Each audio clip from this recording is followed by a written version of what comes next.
Hi, this is Will Tallheimer, and this is an interstellar production of Will's Gold, Musings from My Golden Years.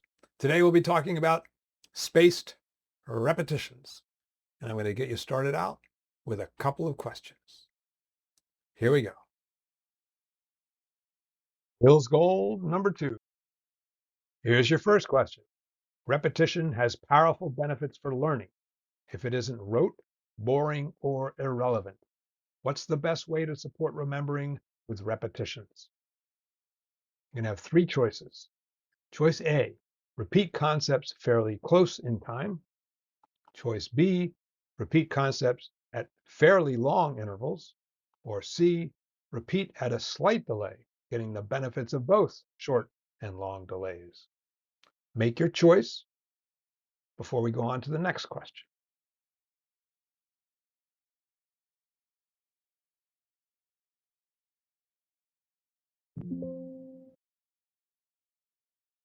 Question 2. People love you. They really do. They think you're good looking too, but they think you're smart despite your tendency to stare off into space repeatedly. One day, your team comes to you, those that love you, and asks about the design of a new course that will help employees remember lots of factual information. Which design will produce the best remembering 1 month later? Here are your choices. Choice A, one day after the classroom training, provide an online practice test with feedback. Or B, 8 days after the classroom training, provide an online practice test with feedback. So the only difference is how long of a delay there's going to be. Or choice C, both will produce roughly equal results. Here's the question we're asking.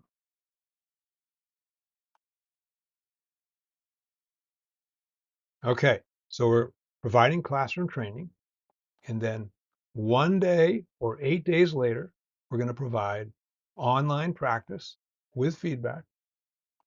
And then 1 month later, we're going to give people the final test. We want to know whether 1 day is best, 8-day delay is best, or will both produce equal results on the final test. What is your answer?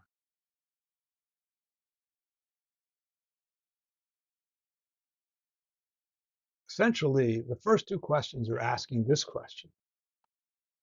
Is it better to provide repetitions after a shorter delay or after a longer delay?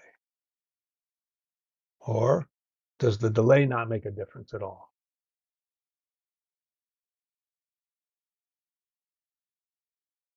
Yeah, there's a ton of research on this too. So here's a research study where they had learners read a text passage trying to remember it. And what they found was that if they got to reread, they got their repetition right away, reread it right away, they did this well. But if they had to reread it 1 week later, they got their repetition 1 week later, the improvement was like about 30% improvement, something like that. That's a pretty sizable improvement. But this isn't the only study. There's many of them. Let me show you a couple more. So in this study, they gave learners sentences to memorize. Well, they had to memorize the gist of it, the meaning of it, not the exact words. And what happened was if they gave people a sentence once, they remembered it at this level. If they gave people a sentence twice and they repeated this sentence right away, they did this well. So you can see this is the repetition benefit itself. But then if they had people repeat the sentence after one other sentence, so what they would do, for example, is they'd give people sentence A and then sentence B and then sentence A again. That's this condition. You can see that spacing, that delay improved learning by like 100%. That's incredible. And then if you repeated it after 8 other sentences, there was some additional benefits. Isn't that amazing? Just spacing a repetition out over time has such powerful effects. So here's some research that I mimicked in one of the questions that I asked you. Remember classroom training followed by online practice with feedback? That was this exact experiment. You can see what happens here. If you have that practice review come one day later after the classroom training, the benefits are not as high as if you provide that practice 8 days later. Look at that. That's a sizable improvement. Uh, the question I asked was about factual questions, but it's true for high level questions as well. Spacing repetitions over time create benefits. So I've showed you a couple of example studies, and I showed you a wall of studies as well, but you still might wonder, is this spacing effect really a solid research finding? The truth of it is yes, it's one of the strongest in the learning sciences. By 1992, that's a while back, over 300 studies had been carried out. That's a ton of research. And the most recent scientific review of the spacing effect said the following. I'll let you skim through these. But basically, what it said is that the spacing effect has been studied with lots of different types of learners, different ages, different topics, different situations, and it's a general finding. This is the research study. If you want to take a look at that, one of the quotes from that study said this: because of its robustness, the spacing effect has the potential to be applied across a variety of contexts as a way of improving learning and memory. Now, you might be wondering, hey, does this work with retrieval practice too? If we space retrieval practice over time, does that create benefits? Yes, it does. There was a recent meta-analysis, scientific study of many other scientific studies that found exactly that. Here's a quote from the article. They found a large advantage of spaced retrieval practice over massed retrieval practice. So there it is again, the power of spacing. And this has been known, the power of spacing has been known for an awful long time. Here's a great quote from Harry Bayrick and Linda Hall. The spacing effect is one of the oldest and best documented phenomena in the history of learning and memory research. Now, obviously, we're going to want to make sure we're aligned with the research on this. We want to use spaced repetitions because we know they work. But can we do that in a practical way, in a way that's effective, in a way that's relatively easy? Answer is yes. Let me show you some options. All right, let's look at some practical design considerations for implementing the spacing effect.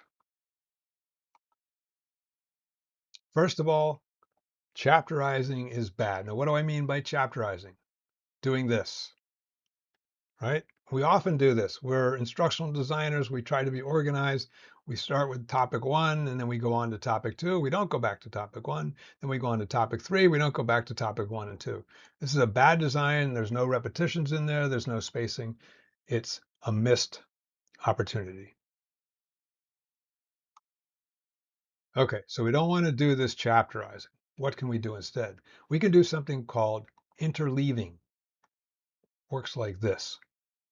Teach topic A, then we go on to topic B, we come back to topic A, teach some other topics, we go to topic A again and to A again. In fact, there's a guy, famous cognitive scientist from the last decade called Jerome Bruner. He had this idea of the spiral curriculum. Let me demo that for you. So Jerome Bruner said, let's do the spiral curriculum. That's what I recommend. The idea there is you start with your initial topics, you cover those, and then you go down to your next set of topics, and then you come back, circle back, and you keep going forward and down and forward and back till you've given lots of spaced repetitions. Now, I don't know if my hand movements are quite right here, but you get the idea.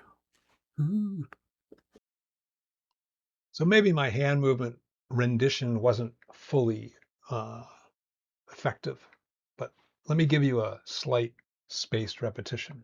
Maybe it looks something like this. Okay, that's actually more fun with PowerPoint for me. So in addition to interleaving, we can also simply do delaying. We can teach something and then wait. Teach it again and wait. Teach it again and wait. Teach it again. Again, you can see we're getting repetitions and they're spaced over time. So another way to think about spacing is before and after. We have a main learning event. During the main learning event, we will teach topics A, B, C, and D. But before that, we might have some readings beforehand, some pre-questions, some cases to read, whatever. And then after the main event, we'll have topics A, B, C, and D in other forms, maybe challenge questions, maybe scenario questions, maybe further readings, maybe discussions, maybe reflections, whatever it is.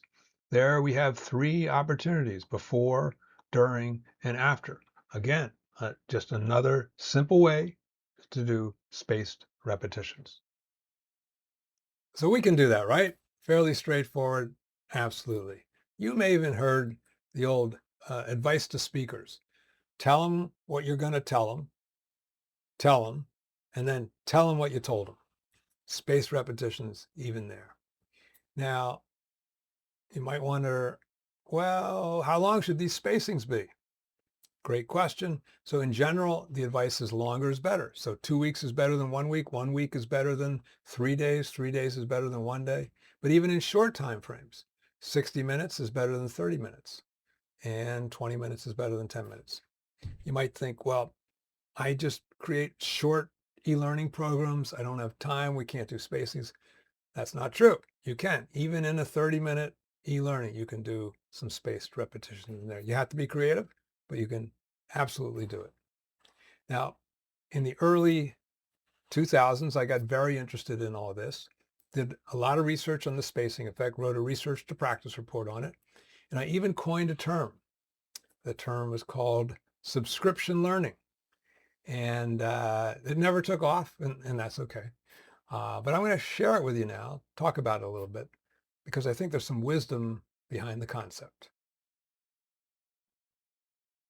Here's an actual slide I used to use when I taught or did conference presentations on subscription learning.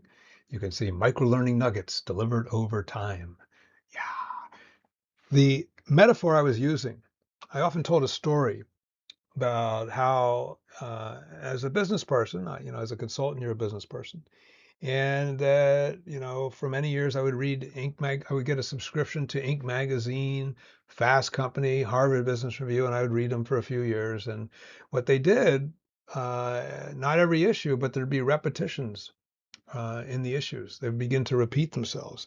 And that spacing enabled me to get a sense of what it was to be a good business person. Now, I never mastered that, obviously, but that's the idea. Subscribing to some learning events over time. I even had a website, domain name, subscriptionlearning.com. Look at my banner. I was a silly boy back in my youth. I had a list of providers that I kept track of. I did this stuff for like 5 years very intensively, trying to push the idea about these spaced repetitions through the label of subscription learning. So in those days, I was really pushing this idea of subscription learning. You can see I wrote a 3-article series on subscription learning for ATD. I guess you could say it was subscription learning about subscription learning. I spoke at conferences. I was really pushing this idea because in our field at that time, we were not using the notion of the spacing effect very much in our learning designs. It just wasn't there. We would just broadcast, we would chapterize. We were missing this one really important nugget from the learning sciences. I shared examples. For example, one thing I wanted to point out was subscription learning is not just information nuggets. It's not just broadcasting stuff. You can do a lot of things, different kind of interactions over time. So you can see we got challenge questions, we got feedback, we got assignments, we got reflection, a CEO video, all kind of things. Okay, It's a video on spaced repetitions. I should probably give you a spaced repetition. So here we go. Suppose you're designing a leadership course for high potential managers. These are the topics that are taught. Take a look at those.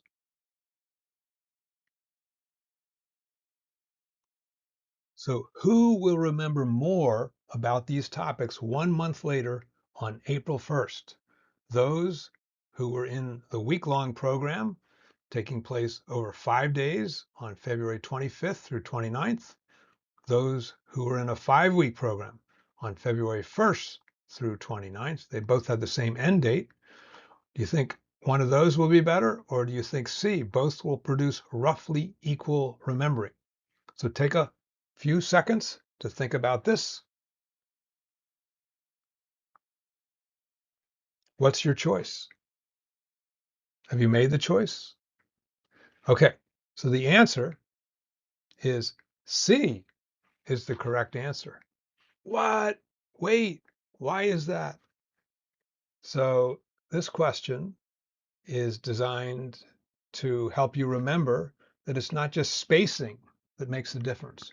It's spaced repetitions. Take a look at the topics. There's no repetitions between these different topics. You're just covering one of these topics at a time. Okay, yes, another Wiltsheimer trick question, but again, spaced repetitions work, but it's got to be a repetition, not just a spacing. Now, why are we doing this spacing? Why is it so important? It's important because people forget. Yeah, our learners go up a learning curve, but they're going to slide down a forgetting curve unless we do certain things in our learning designs and our after learning impacts to help them minimize that forgetting curve. One of the most important things we can do is to space repetitions over time, repetitions or retrieval practice. In my most recent book, The CEO's Guide to Training and Learning at Work, I wrote 4 chapters on learning science fundamentals. One of them was about the spacing effect. I will make sure that that's available to you on my Substack account. So please join me there. I'll make that available within 1 week after I post this video. Okay, we're coming to the end of this video. And so it's a good time to sort of reflect, think about things. One of the things I want to say is the subscription learning label didn't take off, and that's okay. But we do have some terminology that relates to this a little bit. We talk now about not just doing learning events, but giving people learning journeys. Now, we could have a learning journey where there's no repetitions, no spaced repetitions at all, and that wouldn't be good.